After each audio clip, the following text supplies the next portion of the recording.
Any cross-examination?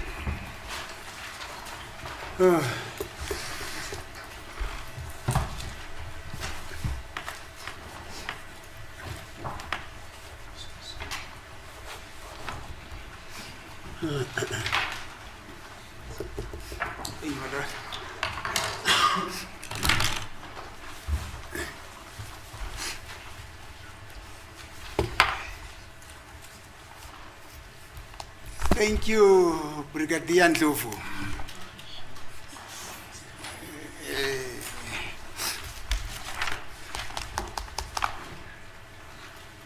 Now you. An objection, my lord, is Warrant Officer Ndlovu. Oh. So let the record not be confused. There's one Brigadier Ndlovu that was referred by Warrant Officer Musi at some stage. This is Warrant Officer LT Ndlovu.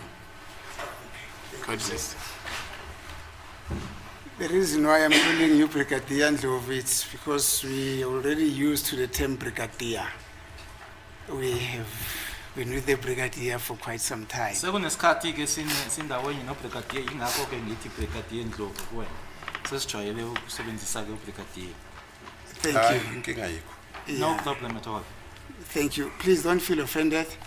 I may sometimes refer to you as Mr. Ndlovu. I may sometimes refer to you as Warrant Officer Ndlovu, or sometimes as Officer Ndlovu. Please don't feel offended. Ungaphathi kabi ke kuba nenkathi la ngithi kwena ke Mnumzane Ndlovu, ngithi Warrant Officer Ndlovu, ngithi Officer Ndlovu. Kodwa lokho ungaphathi kabi. Konke lokho kusasho mina. All of that still refers to me. Thank you, Warrant Officer Ndlovu. Now, you introduce yourself as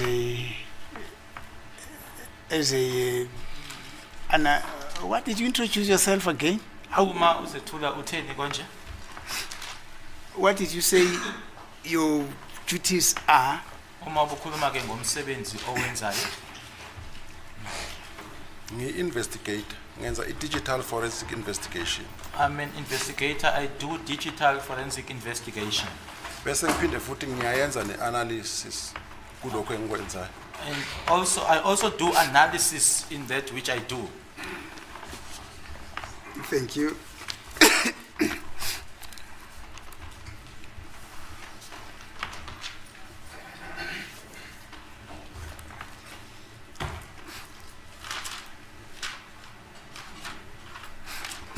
Thank you.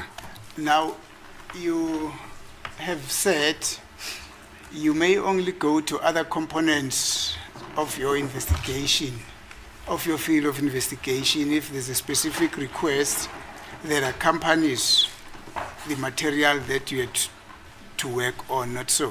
For Ishilo instance, ukuthi uyaya kumanye ama components ke ku investigation yakho uma kuukuthi ke kunesicelo ke esihambiselana nako lokho ekufanele ke ukuthi ube usebenza ngakho. Kunjalo. That's correct. thank you. But now specifically in this case, you were referred to transfer or to ban the information that you received from Colonel House, which was in the disk or in a memory stick into a disk, not so?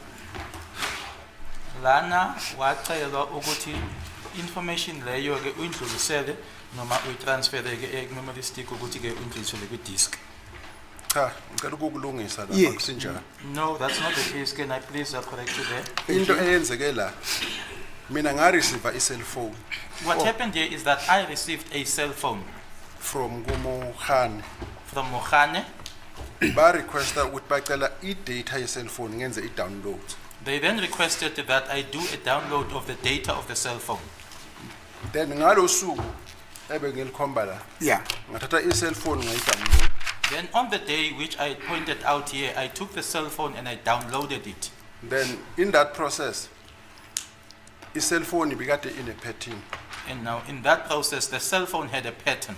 So ngaphakathi ibine-SD card nama-SIM card amabili. Inside it had an SD card as well as 2 SIM cards. Yes. So i-cell phone angikwazanga ukuyi-downloada ngenxa ye-pattern. I was unable to download the cell phone because of the pattern. Then into engakhona ukuyi-downloada i-SD card What I was able to download was the SD card nama-SIM card amabili. as well as the 2 SIM cards. Uma sengiqedile ukuyi-download then ngase ngishisa le information ngaphakathi kwe-CD And then when I was done with that, I then bent now this information inside the CD. then ngayisila i-CD, I sealed the CD, then ngasila nefone nako konke lokho. I sealed the phone and everything. Ngakumixa esafini kwalinda ukuthi umnikazi wecase azokucollect. I then took it to the safe, and then waited for the owner or the person that was now in charge of the case to come and collect it. Bese ngibuya kule ye-USB esikhuluma ngayo namuhla. Then coming back to the USB that we are talking about today. Njengoba ngichazile ukuthi uma ngabe ngenze i-extraction, As I explained that once having done the extraction, asigcini lapho i-data le siyayi-backup ukuthi sibe nayo noma ngasiphi isikhathi ukuze inkantolo uma ngabe ifuna sibe nayo. that it doesn't end there, we back up it so that each and any time when the court requires it or requests it, we have it. Yingakho namhlanje ngizenze i-USB le ngoba ngithethe kule backup engangishile emshinini wami. Which is why I was now able to come to court with this USB because I took it from the information which I had kept on my machine. Engingakusho kokugcina ukuthi le information eku-USB neku-CD information efana yakuna okushintshile. What I can say lastly is that the information on the USB and the information on the CD is the same information, nothing has changed. The only thing ongakhona ukuyibona eshintshile yi-date le engibhene ngayo nengikhophe ngayo. The only thing that you would see that has changed was the day on which I burnt it. Njengoba ungachecka kule USB iyokhomba i-date yayizolo. If you were to check on that USB, it will indicate yesterday's date. Yiloko engachaza. That's what I can explain. Thank you, sir. So you in this matter, you only got a request to transfer certain information that you received into your system. Have it stored there as a backup, so that when the court requests it, then you're able to reproduce it into a memory stick, as we have done now. Kuleli ke icala okwenzeka ukuthi ke ucelwe ke ukuthi ke nawe udluliseleke noma transfereke le information lena bese uyayigcina ke kwi system yenu ukuze ukuthi uma ngabe inkantolo ukuthi ke iyakufuna nanjengoba wenzile ke manje kube nayo nibe nayo ke kwi backup. Kunjalo. That's correct. There was no request for you to further analyze the information that you had to download. Sasingekho isicelo sokuthi i-information le owawucele ukuthi uyi-download ubese uyayicwaninga. Sasingekho isicelo sikanjalo. Angikaze ngibe naso. I've never had such. Thank you, sir. I would not have had questions to you because the matter that you dealt with seems to me to be involving information that came from accused number number two's phone or memory cards or whatever, all those things that you worked on. Ngakabi nayo ke imibuzo kuwena ke ngoba ke konke lokho kwenzileke noma usebenze ngako ke ukuthi ke information ebuye kwi memory card ka accused number 2. Yes. Kunjalo. That's correct. However, I took note of the fact that when you downloaded that information, certain photos of accused number of Mr. Sibiya, who's accused number 1, also seem to have appeared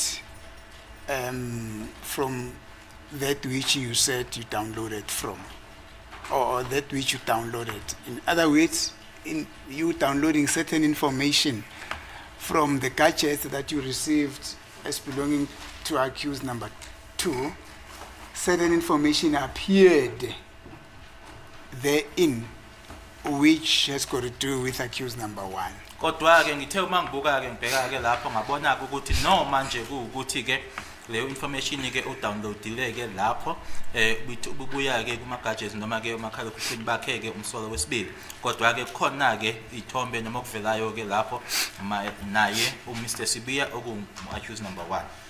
Ayi bengakakuboni lokho mina. I hadn't seen that. I'm telling you. Ngiyakutshela. hayi anginankinga mawusho njalo mina Yes. angakuboni. If you say so, I have no problem. I personally haven't seen it. I can assist you. That photo that is in 4017, page 2974, that's accused number 1, and page number 18 18. on page 3023, that's one of the 2% that is seated there, it's accused number 1. Lo nohlezi phansi ke lapha ngisola wokuqala. Uzwa ngawe lo. I'm hearing it from you. Yes, thank you. Now, say, are you the one who prepared this photo album, Wena o prepare the photo album then. which comprises of 19 pictures? Le eneyithombe eziwu-19. Njengoba ngichazile ukuthi angikaze ngithole isicelo sokuprepare or ukuanalyze akusimi. As I've already indicated that I've never received a request to prepare or to analyze, so it's not me, or it wasn't me. No, I'm not talking about analysis. As a policeman, you would know how a photo album gets prepared for court purposes, not so. Nanjengephoyisa ke uyazi ukuthi ke i-album ihlanganiswa kanjani uma ke uyihlanganisela ukuthi ke izosetshenziswa enkantolo. Njengoba ngichaza ngithi akusimi angikaze ngenze lutho kule photo album. As I've explained that it's not me, I haven't done anything on this photo album. Or I didn't do anything on this photo album. So you bear no knowledge as to who the compiler of that which you've been referring to, which I would call a photo album, So, prepared. okusho ukuthi lokhu wena ke bukade ke sonke isikhathi ke ukhuluma ngabo, sikhuluma ke ngale photo album, ngizothi mangibiza ke mina i-photo album, ukuthi ubani ke owayi-prepare noma ke owayihlanganisa ke awazi wena ukuthi ubani. Injalo. That's correct. Thank you. You have been taken through a very patient exercise to explain what is contained or what is it that you would see in each of the pictures or the photos that are contained in this photo album on page up until page number 19 or so. Angithi ke kuyiqiniso ukuthi ke isithombe ngesithombe ke ububuzwa ke ukuthi ke ubonani kusona usho ke nawe ukuthi yini oyibonayo kusuka ke sona isithombe sokuqala kuyofica ke isithombe sokugcina ekuwu-photo 19. Kunjalo. That's correct. And the state confirmed with you, and you said yes to that question, that the information that is contained, that I just want to be accurate with my words, that the information that you downloaded, which was burned into the CD, is the same information that is contained in the CD or something like that. Do you still remember that question? Just a moment. You confirmed? Now, this witness was asked to confirm whether the information that he downloaded is the same information that is Okay. contained in the CD, and then he said yes. Ubuzwe umbuzo ke uyena umshushisi noma amagama ke eqinisekisa ke uma uphendula ke wena kulo mbuzo wathi yebo ukuthi ke i-information lena ekuyiyona eyi-downloadile ukuthi ke i-information eyodwa ke noma ke kuseyiyona le information ekwi-CD wathi uma uphendula wena wathi yebo.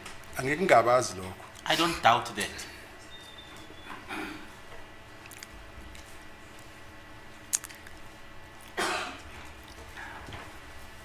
Having burned that information, say, into the CD, did you go through the CD to verify that the content which you burned into the CD was exactly the same information from the main source that you burnt it from? Usukwenzileke lokho ingaba wasithatha yini ke isikhathi ukuthi ubheke kuyona ke i-CD leyana ukuthi lokhu okudlulisele kuyona leya CD ngempela kuyikona lokhu okuthathe kwi-main source noma phecelezi ke la la bekukhona ukuthi ungidlulisele ku CD ukwenzile yini ukuthi uqhathanise ubheke ukuthi into eyodwa. Umsebenzi wami lokho ngikwenzile. That's my job. I did it. Thank you. So,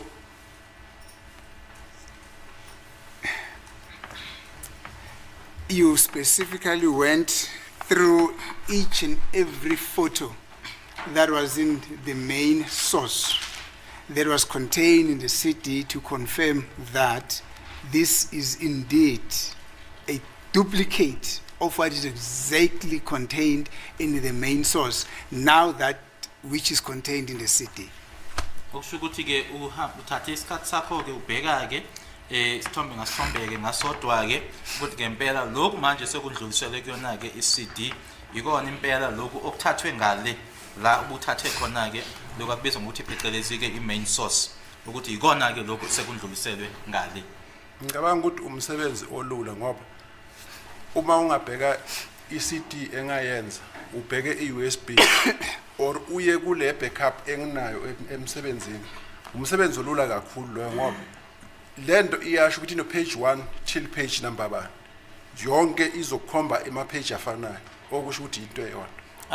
Yeah, this is an easy job because if we were to look the USB, the CD, as well as the backup that we have back in our office, and then you compare, you look at it, yeah, it indicates to you that it starts from which page and ends at which page, and then it would point exactly the same pages. I'm not talking difficulty or simplicity on how this is done. So, question is very simple, and I don't want to make an issue out of this. You just said to the court that you compared and found that these two that the information that is contained in the CD and the information that is contained in the main source are exactly the same. Now, follow-up question, and then you said yes. Then the follow-up question is, do you then mean that by that you had opened up the CD, said this is the CD, this is the main source. Then you meticulously went through both gadgets, yes, both gadgets, that is now the CD and the main source, to compare that this photo number 1 is in here, photo number 2 is in here, up to photo number, the number that ends up on these photos. Did you do that? Usushilo ke ukuthi ke manje uthathe lokho okungale wangidlulisela ngapha ku CD ke washo ukuthi ngempela ke into eyodwa ke manje ingaba use emuva kwalokho ke uthathe iCD ke washo ke lokho ukuthi manje kuba la kuno photo number 1 ku CD ubese ubuyela ke phecelezi kokwakubiza ukuthi ke imain source la ubukuthathe khona ukuthi ke lo photo 1 engibona la ku CD ukhona nangala uthi uyofica ke egcineni kwisithombe sokugcina ukuthi ukwenzile yini lokho uqhathanisa ubheke ukuthi okukhona ngala kukhona ngale okhona ngale kukhona nangala. Ngizoyichaza kwesibili. I'll say it for the second time. Asikho isidingo sokuthi ngicompare page 1 page 1 page 2 page 2 njalo njalo. Uma ngabe ngicheke ukuthi from page 1 igcina ku 5000 then ngiya kule CD engibhenile nayo ngicheke ukuthi iqala ku page 1 to 5000 umsebenzi wami ngiyazi ukuthi kuyafana then uchecka ne data ukuthi mangabe kuyi 5 gig into eyodwa asikho isidingo sokuthi uhambe phakathi kulelo ucheck ukuthi page 1 kubani. I will say it again that there is no need to compare the pages, that if on the CD there is page 1, you then go to the main source and check if there is page 1. What I did was the main source is from page 1 up to 5000. Then I would then also go back to the CD, check that it starts from page 1 and up to page 5000, and also check if it says 5 gig on the side and then on the other side as well it says 5 gig. But there is no need to compare page for page 1 this side and page 1 that side. Thank you, sir. Maybe I'm a bit old-fashioned. I thought that when you said you compared, that's what you did, but now I understand. In other words, you trusted the reliability of the system, of your systems that you had worked on and so. Ngikuzwa ngcono ke manje bengicabanga ukuthi mina ke kwenziwa ngalendlela bengibuza ngayo ke ukusho ukuthi ke yona ke use wathi ke manje wa trusta ke ukuthembeka kwesystem leya yenu noma ke indlela esebenza ngayo isystem yenu. kunjalo. That is correct. Thank you. Now, you have been requested to give certain information in respect of certain pictures there that were displayed, information such as the date on which the picture would have been taken, and the time, not so? Angithi uceliwe noma ubuziweke lapha ngemininingwane yesithombe. Mhlawumbe sithi nje ukuthi isithombe sathathwa ngaliphi ilanga noma ke isikhathi. kunjalo. That's correct. And that information is what, I don't know who referred it to you as a metadata, but I think that's a metadata information and the size of the pictures and all those things. Iloko kubizwa ngokuthi ke le information ke ye metadata kanye futhi ke ne size le. ngikubonile lokho. I saw that. And that is what called a metadata. Ikona lokho kubizwa ngokuthi ke metadata. kusho wena kusho mina mara kunjalo. That you say so, it's not me, but that is the case. No, Mr. Ndlovu, let's work together. In your field, what do you call that information? I don't want to refer it as a metadata when you as an analyst refer. You're using a different term. I want to use the term that you're using so that we can go on the same boat. Ngicela sisebenzisaneke ngoba angifuni ukuthi mina ngiyibizeke ngale gama elibizwa ngalokho ukuthi metadata kanti nina ke esiphoyiseni kunendlela ethize ke noma ke kumsebenzi wenzani ngifuna sisebenzise leli gama nawe ke enilisebenzisayo. kulungile ngaqhubeka. It's okay, you can proceed. With what now? ngametadata lo. With metadata. Oh, okay, thank you. So, except for the date on which the photo would be taken, the time at which the photo would be taken, and probably the size of the photo, what other significant information is contained in that metadata? Ngaphandle kokuthi isithombe lesathathwa ngaliphi ilanga isikhathi kanye futhi ke no size ke yikupho kunye okusemqoka ke okhona kule ya metadata In relation to a particular photo. ngokuphathelene nje nesithombe thizeni. ukuthi isithombe sibuya kuphi kuyiphi i-device. The fact that that which indicates as to from which device does the photo come from. What else? Yikupho kunye Then okunye ekusithombe uma ngabe i-live location yomuntu ibikhona ungathola futhi nama coordinates where the photo actually was taken. if there's a live location of the person is indicated, you are then able to get the coordinates of where the picture or the photo was taken from. What else? Yikupho kunye? Yilokho engikwazi. That's what I know. Thank you. When you say the live picture, can you please explain that? The live picture. Angakhulumi ngale Oh, picture. I didn't I'm speak sorry. about live picture. Live location.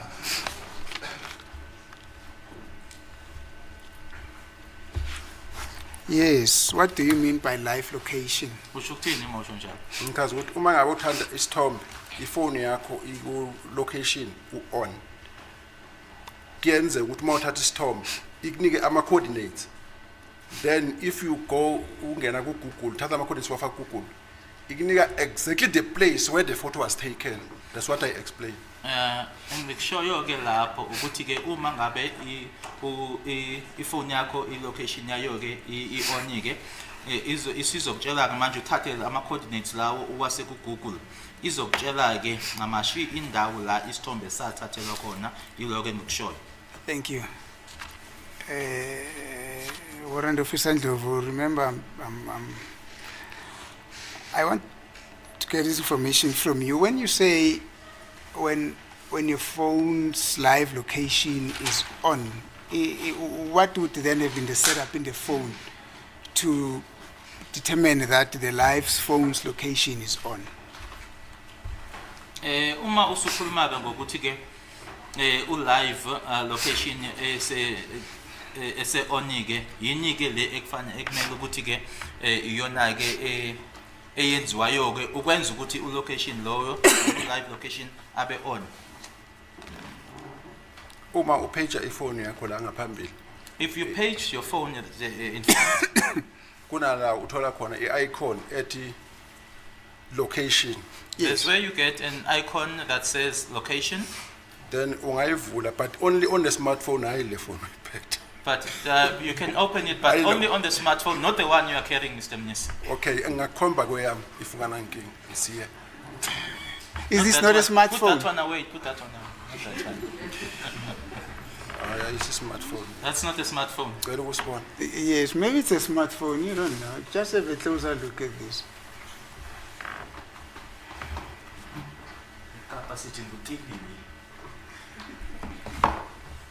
Cha, akusisi smartphone. But it does take photos, this one. Although it's not a smartphone, it does take photos. Okay, prima Hayi, lipopotana. no, ngiyala. I refuse. Okay, no, thank you. You can proceed to explain, sir. Then ubese lo location Yes, switcher on. yes, Then switch location on. yes. Then uma uthatha isithombe When you take a photo, kuyahlukana kuma phone ukade kaningi. Then uma uthatha ifoto uma uchecka kunala ikunika khona ama coordinates. when you take a picture, but phones do differ, there is where it then gives you the coordinates. Then if uthatha lama coordinates uwafaka ku Google Map, Then you take those coordinates and put them on Google Map. then aya straight endaweni la isithombe sathathwa khona. They go straight to where the picture was taken, to the place where the picture was taken. Okay, thank you. Thank you. I understand you very well. That is, however, dependent on whether or not the live coordinates were switched for or were switched on the phone. Ngiyakuzwa ke kodwa lokho ke kuya ngokuthi ke u-live lona ke we-phone ebe-switchwe on. Kunjani? That's correct. Now, in terms of the system that you say you're using, you said sometimes even if a picture gets to be deleted, but because of the system that you're using, I think you said you're using the SRY or something like this, the XRY system. You said even if a picture is deleted, you're able to retrieve it back, not so. Ushilo ke ukuthi noma ke isithombe lesi seshiwe ke ngokuthi ke nisebenzisa leya ndlela ke noma lo lahlelo lo XRY nyakhona ukuthi ke isithombe nibuye nisithole futhi. Kunjani? That's correct. Now, in an event that the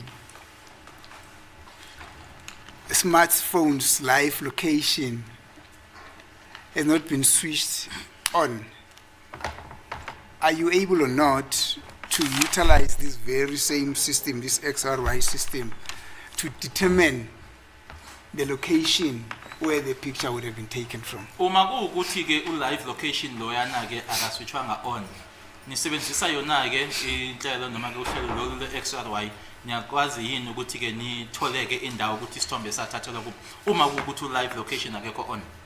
Cha, ama coordinates maka ngekho kule information engenzansi asikwazi ukwenza la.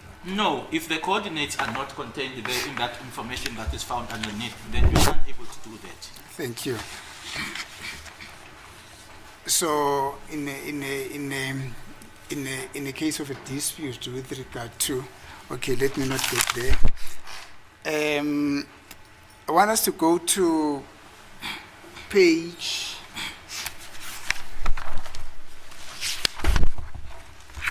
that photo number 17.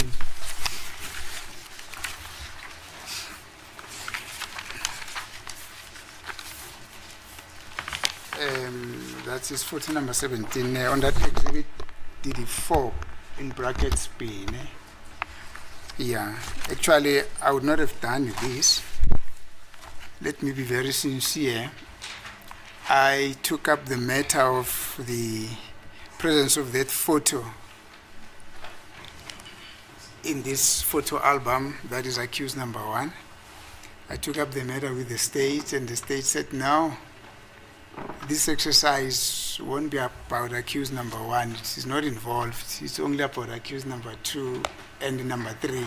We are not involved in number 3 as well, I know, you see. So they said to me, I can relax. And this is also confirmed when they made an application to lead new evidence in respect of these photos. Nowhere in their application they are referring to accused number 1. But nonetheless, you were requested to say a thing or two about this photo that relates to I want accused to number 1. raise an objection at this stage.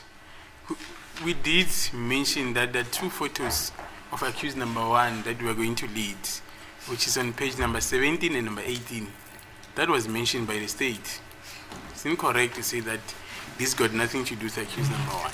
Absolutely iqiniso uma ngabe ke uadvocate Mnisiki njengoba esho ukuthi bengeke akwenze lokhu ngoba uma ke bekhulumisana ke nombuso bashilo ukuthi ke lokhu ke umayelana naye ke umsolo wesibili kanye nowesithathu akukho la bakhuluma khona ngokuqala umbuso uthi cha absolute iqiniso sishilo ukuthi ikhona ithombe ezimbili u17 kanye naye ke u18 la ekunomsolo wokuqala khona. Thank you, sir. This should not involve you. As I'm saying in the application for the reading of this evidence, accused number 1's name does not feature. But that is when we are not involved. But thank you. Now, in this photo number 17, page 2974, you saying when was this picture taken again? Uthi lesi isithombe sona ke sathwetshulwa nini? In terms of your metadata.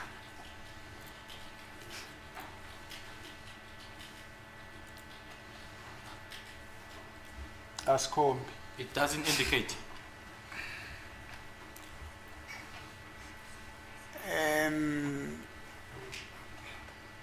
In terms of your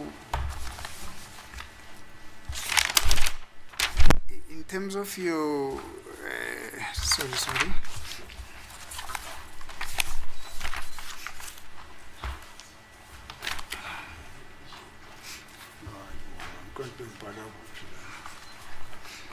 Now, in terms of your live location, in terms of a live location of the picture where it would have been taken, in terms of your metadata, what does it say this picture was taken? Mayelana nendawo ke i-live location ithi isithombe lesi sathwetshulwa kuphi nendawo? Ayichazi. It doesn't indicate. Njengoba ubona ichaza ukuthi isithombe sadelete. So Yes, it angeke is. izichaze. As you can see, it indicates that the picture was deleted, so it won't indicate. Thank you. Njengoba ubona la. The only thing ongakhona ukuyibona ukuthi isithombe sasikhona and then sadelete. Phela. As you can see here, the only thing that you're able to see is that the photo was there and then it was deleted. That's all. You see, Warrant Officer Ndlovu, you can't refer to me, you can't say to me, as I keep on saying, all that I have is the picture here. I don't have the information relating to the metadata, and there's a specific reason why it was not sent to us, or the information relating to the metadata was not handed over to us as it goes along with that picture. Do you know why? Ngoba ke kumina ngeke umane uthi njengoba ubona ngoba ngingakho mina isithombe kuphela anginayo ke le information lena ngoba ke kunesizathu ke ukuthi kungani ke thina ke ithombe singazange siyithole ke zingalendlela uyazi ukuthi kungani. Okay, ukuphendula kuloku akushilo. Yes. Njengoba nami angibuki la uma ngikhuluma ngibuka lapha ngoba nami nginalesithombe esifana nesakho la. Because as I'm speaking, the picture that I'm not referring to this picture that is in front of me. I'm referring to that picture over there because the photo that I have is exactly the same as yours. Ngoba lama photo esinawo la awanayo le information elapha enzansi. Because the photos that we have here does not contain this information that is underneath there. Yeah, now when I ask you a specific question, you need to respond to that specific question. Don't say to me, Njengo, as you can see, I don't see nothing except for the photo here. You understand? Akukho ke engikubonayo nanje umuntu mawuphendula ke uthi nanje ngoba ubona ke ngoba akukho engikubonayo ngaphandle nje kwalesi sithombe lesi. Are we together, Brigadier Ndlovu, Warrant Officer Ndlovu? Akunankinga. There's no problem, we are together. Thank you. Now, there are no live location of this picture, which would indicate the place where this picture was taken. So, Ukusho ukuthi ama live location awekho abezoba inkomba ke ukuthi isithombe lesi sathutshelwa kuphi nendawo. Kunjani? That's correct. thank you. You were requested by the state to read from a record to confirm something about this picture, or to read something to align with this picture from the record, not so? Kukhona ke obuceliwe okufana nje naloku irecord ukuthi ke ufunde obhalwe la okuhambisana nesithombe noma okuchaza loku okusesithombeni. Kunjani? That's correct. Thank you. I'm going to request that we adjourn for a lunchtime. It's only 3 minutes towards lunchtime. When I come back, we are going to take that aspect from there. But I'm going to request you to prepare those portions that you were requested to read. I think there should be 2. To prepare them and put them on your desk there. Then we'll proceed from there when you come back. Soqhubeka You ngicela understand? ukuthi ke uprepare ke leyo ndawo noma lezo ndawo lezo eziwu2 uceliwe ukuthi uzifundeke uma sesibuya ke emva kwe lunch soqhubeka ngazo. Do you understand? Sizwa. Thank you, my lord. Understood. It's 2 minutes to 1 o'clock, my lord. My request for a lunch adjournment. Yes, sir. We'll resume at 2 o'clock. We'll resume at 2